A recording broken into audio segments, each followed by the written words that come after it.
Nici eu, nici fratele meu nu credem în paranormal, dar, într-o seară, am decis să ne jucăm cu o tablă de spiritism.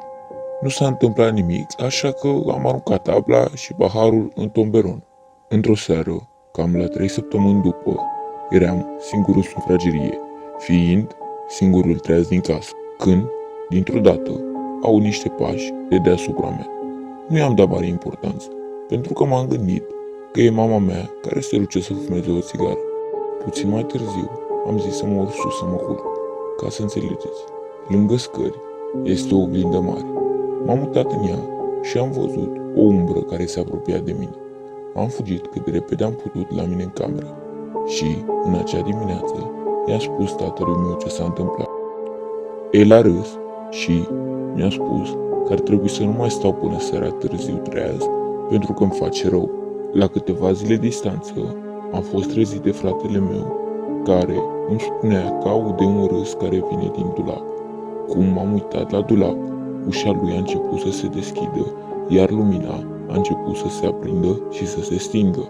Am fugit din cameră cât de repede am putut, iar în acea seară am dormit în sufragerie.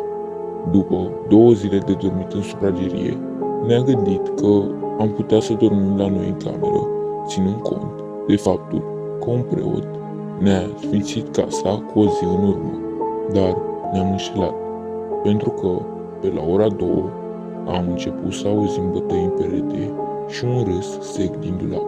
Sora mea a venit la noi și ne-a zis să nu mai bătem în perete. În acel moment am înghețat. Fratele meu i-a spus cu o voce tremurândă că nu ne bătem. Dar ea nu ne-a crezut, așa că se duse înapoi în camera ei. În acea seară, când aproape m-a dormit, am simțit cum ceva mă strânge de picior.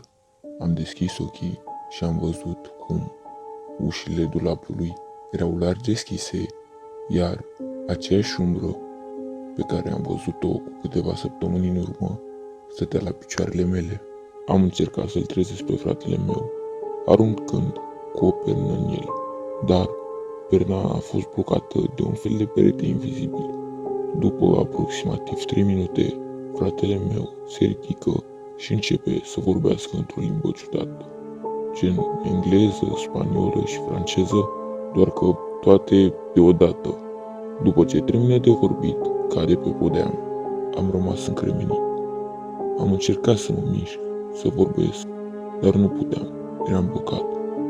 Am început să închid ochii, ca să adorm, dar nu am reușit.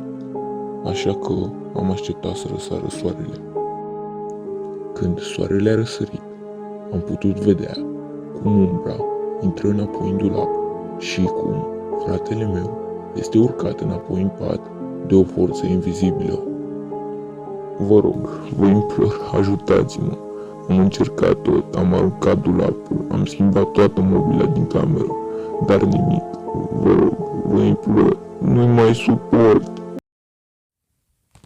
Salut, mă bucur să vă revăd. Cum sunteți cu carantina asta? Pe noi, cel puțin, ne omoară. Chiar așteptăm să putem să ieșim afară, să luăm și noi o gură de aer curat. Dar să privim și partea plină a paharului, cel puțin avem mai mult timp pentru povești.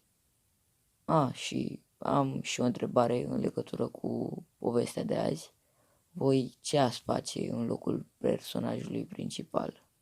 Până data viitoare, aveți grijă la ce se află în întuneric.